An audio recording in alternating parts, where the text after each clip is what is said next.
Hi, welcome to the YouTube channel. I'm going to work with Tempera paint, and this is my source of inspiration. It's a lotus, and they're super beautiful, I think, and some lilies, water lilies. So you can have these choices if you want to, or you can work from life, or you can have your own source of inspiration. It's your choice. So with Tempera paint, I like to scoop it out from my ice cube tray of paint, and after I scoop it out, I'm going to cover it with tinfoil and put it away. So go ahead and sketch this out. Keep it really simple. Things might change. Does not have to be perfect. Just make some rounded lines. See how I overlapped a few for the petals, and I'll change things as I go if I want to. It's just trying to get some large shapes because the whole concept of this is going to mostly be the painting. Okay, so great. I think we're ready to go. So I'm taking some red and I'm mixing white. You're going to see I rolled my brush, and after I roll my brush, it keeps the paint on the tip of the brush and not just all over the place. So I'm going to get ahead and outline everything with the darkest value. I made some more paint. Yep. And then I need to roll it. See how I rolled it? Also make sure I've really mixed everything. And so again, I'm keeping the paint on the tip of the brush so it's easier to paint with. After I finish outlining everything, I'm just going to take white and I go against the edge, and then I'm going to blend. Now notice I did not clean my brush, so I know it's going to just get a lighter red to a lighter pink, and that's okay. So I'm not really mixing anything in the sense of colors, just red and white to make a tint. And I'm blending, so this is a great way to learn how to blend. This is monochromatic right now, where you're just using one color and white, and you're getting a lot of values. So you can use really any colors you want. You don't have to use red and white to make pink.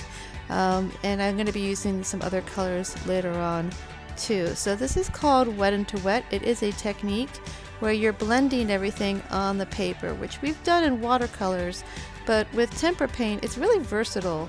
And I like wet into wet. I use it a lot when I'm painting in oils. So what you're doing is you're blending on the picture plane, which is your piece of paper. So I'm twirling my brush. Did you see that? And I'm doing some circular motions there.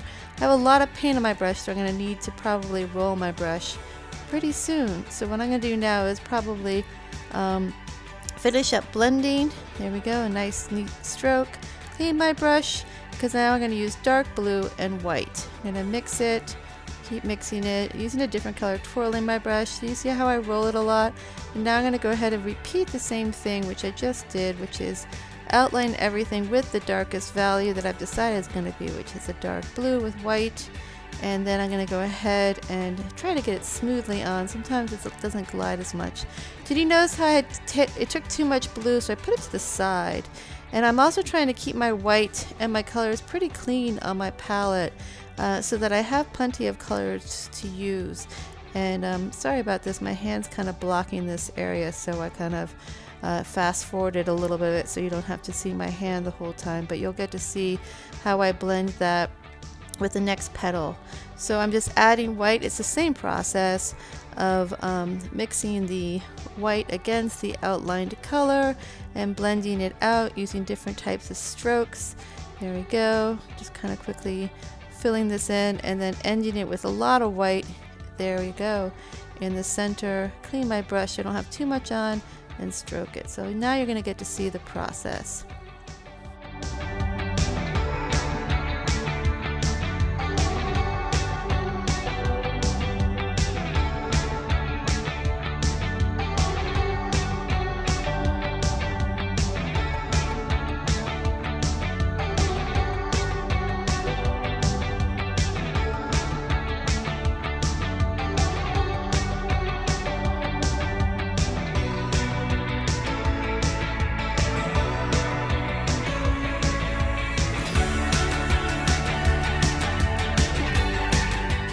So what I'm creating is harmonious chromatic relationships, where I have a gradation of the blue and I'm using red, and then when I mix the two together I will get purple, and those are analogous colors. They all kind of relate and look good next to each other. They don't end up making browns. You notice I added a tiny bit of that light blue to kind of make it prettier for the purple. So I'm going to outline here, and I have a really strong contrast now with the dark purple, and I like that. I think it looks kind of neat. But right now I'm going to kind of start mixing back and forth between the blue and the pink and the light blue to get a purple. So this is Harmonious Chromatic Colors, and it is also called Analogous Colors.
So clean your brush as needed and add some pink if you want to.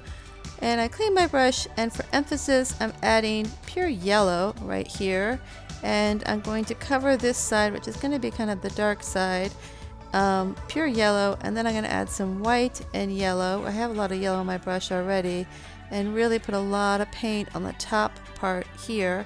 So take your time with this and make it really light. And then what I'm going to do is start using all my colors and blend. So I add a little bit more red to this. I'm going to start off here, kind of a richer yellow kind of color, and then blend. But if I want to use blue, which I just did right here, I'm going to get brown. So red, yellow, and blue will make brown. And that would be considered a neutral color. So I've neutralized the yellow, or just made it darker. So I'm going to go ahead and blend with pure yellow right here. Blend. And then after that, I'll probably clean my brush and make it dark at the bottom using a little bit more red, yellow, and blue. Yep, down here. So this is kind of fun to do this part, I think. It's just kind of a difference of using your chromatic relationships and mixing colors on your piece of paper, which could also be poster board. I said heavyweight, which is what I've been doing, which was watercolor paper. So I love Georgia O'Keeffe. If you haven't looked at her flowers, look how she blended. She was really into this kind of look. She did exaggerate her proportion, which I thought was very cool. She used a lot of analogous colors. She used monochromatic colors. She had a lot of emphasis with her artwork, so you can check that out too. So thank you so much for tuning in, liking, and subscribing to my YouTube channel. This is Wet and Wet Tempera paint, and I'm working using a still life or something that I am observing. Take care.